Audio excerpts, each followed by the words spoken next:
Hey, what's up everyone? Game Dad here, and in today's video we are talking about Game Boy Advance, and specifically games that still hold up for the Game Boy Advance, and even this Game Boy Advance right here. This is my very first Game Boy Advance. This is the Glacier White one that I bought myself whenever I was just barely a teenager, and this one is awesome. I'm never going to get rid of this one just because of what it is. I'll probably never mod it or anything like that, but what was so special about this one is it was the very first video game console or handheld that I ever bought with my own money. And that's why, honestly, I mean, the Game Boy Advance is probably my favorite handheld of all time. Just because, I mean, it has an amazing library, but this one holds a special memory for me. And in today's video, like I said, we are going to take a look at a few of the Game Boy Advance games that I think still hold up really well today. And some of them you'll probably recognize, and some of them maybe you won't recognize, and it'll give you something new to play. But let's go ahead and start off this list with Dragon Ball Z: The Legacy of Goku 2. Dragon Ball Z: The Legacy of Goku 2 is something that I remember fondly because I would watch the cartoon and I would talk about it with my friends, and it was sort of an introduction to RPGs and the like for me. I mean, this wasn't like a Pokemon game or anything like that, but it was something cool set with one of the only animes that I actually watched, and it was just awesome to be able to play all of the really cool characters that I would watch on TV and go through the fun stories and adventures that they had in the show, but I was the one controlling how the action happened. Plus, it has multiple characters, multiple power-ups, and I mean, the color palette, the music, everything in this game is just super fun, and the Legacy of Goku franchise, I mean, they should definitely come out with a modern take on this game. Now, next up is a game that I believe its franchise started on the Game Boy Color originally, but its original namesake dates all the way back to the NES, and that is Motocross Maniacs Advance. Now, let's take a look at this super awesome game. Now, here with Motocross Maniacs Advance, we have just over-the-top, awesome dirt bike action, kind of in the vein of Excite Bike. But this has multiple characters, it has multiple bikes, it has tons of different races and challenges you can do, it's got different modes you can do, and there are so many different paths that you can take in order to complete a run. And what's really cool is it actually wraps around so that you're doing more than one lap. You get weapons in this, you get crazy boosts and power-ups, you do all kinds of gnarly jumps. As you can see with me playing right here, you crash a ton. And there's just like loop-de-loops, and there's so much cool stuff in this game.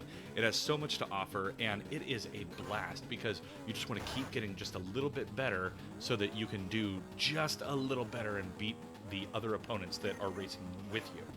And now up next, we have Rayman Hoodlum's Revenge. Now, as far as Rayman games go, this is one of my top Rayman games. It is super fun, and honestly, on the Game Boy Advance, being able to take it on the go just made it that much better. So let's go ahead and take a look at some gameplay, and let's talk about Rayman Hoodlum's Revenge. Now, if you like games like Sonic 3D Blast, like things like that, you're gonna love this game. It has all of the isometric just gloriousness that was on the Game Boy Advance with so many games, but it's set in the Rayman universe. And here I'm just kind of going through the initial tutorial level to kind of give a taste of what's in this, but it is classic Rayman platforming, but from an isometric angle, and it lets you, instead of just going on a super linear path, it lets you kind of explore and hunt down secrets and things like that. And the game is super fun.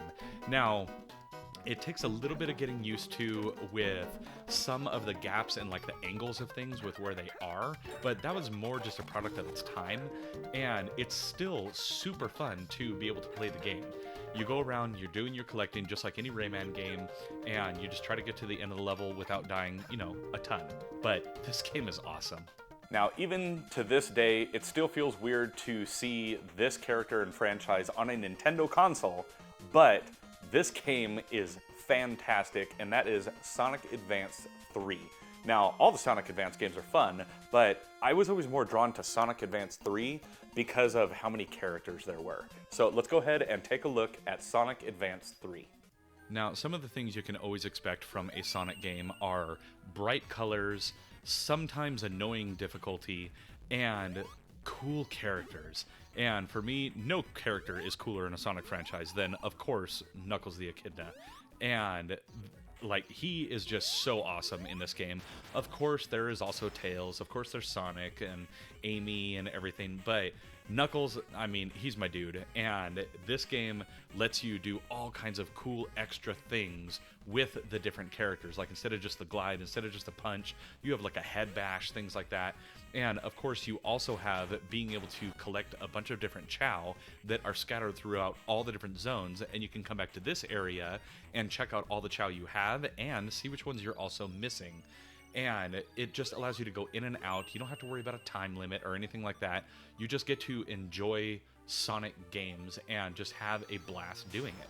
Now, up next is a character that made his debut on a handheld gaming system from Nintendo and has had numerous games since then, and this one is one of my favorite. That is Kirby Nightmare in Dreamland. Now, this is awesome, and let's take a look. The game is great. Absolutely classic Kirby action. That's exactly what this game is. Kirby and the Nightmare in Dreamland is super colorful, it is super fun, and it is a cool take on the Kirby franchise as it was continuing to evolve and grow. You have tons of power-ups, you have an amazing color palette in this game. I mean, this game in full 16-bit glory like this is just phenomenal, and it's fun.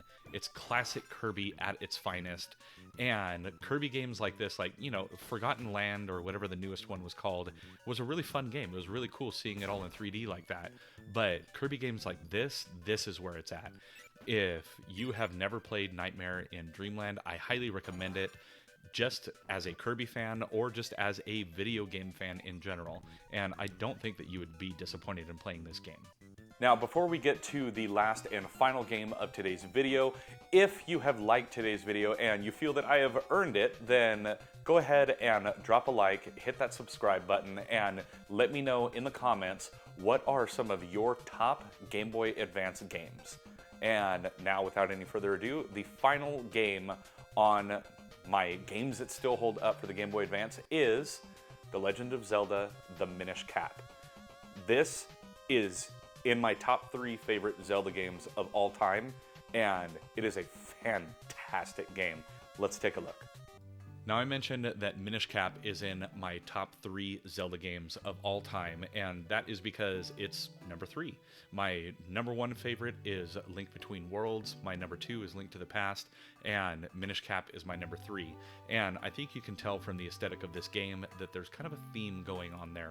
I really like the 16-bit era of Zelda games with the top-down adventures going like this. This game, it was super unique for the time. It had a really cool story. It introduced a lot of new mechanics into the game, and you had a lot of interactions with characters that you wouldn't normally have in other Zelda games. Don't get me wrong, 3D Zelda games are awesome, and they definitely have their place, but the games like this are just, for me, where it's at. And Minish Cap is just such a fun game and a fun take on a Zelda game, and you get to take it on the go, which just makes it even better. And there you have it, everyone. Those are 6 Game Boy Advance games that I think still hold up. Again, this is just my opinion, but hopefully these are some games that you might find interesting as well. But I also want to know down in the comments, what are some games that you find interesting? That way I can check those out as well. But a quick recap, we had Dragon Ball Z, The Legacy of Goku 2. The first one is fun as well, but I like 2 a little bit more. Motocross Maniacs Advance, Rayman Hoodlum's Revenge, Sonic Advance 3, Kirby Nightmare in Dreamland, and of course, The Legend of Zelda: The Minish Cap. Now, let me know while you're down in those comments, what is the very first console or handheld that you ever purchased? As far as any console or any handheld goes, it was this one right here. my Glacier White Game Boy Advance original.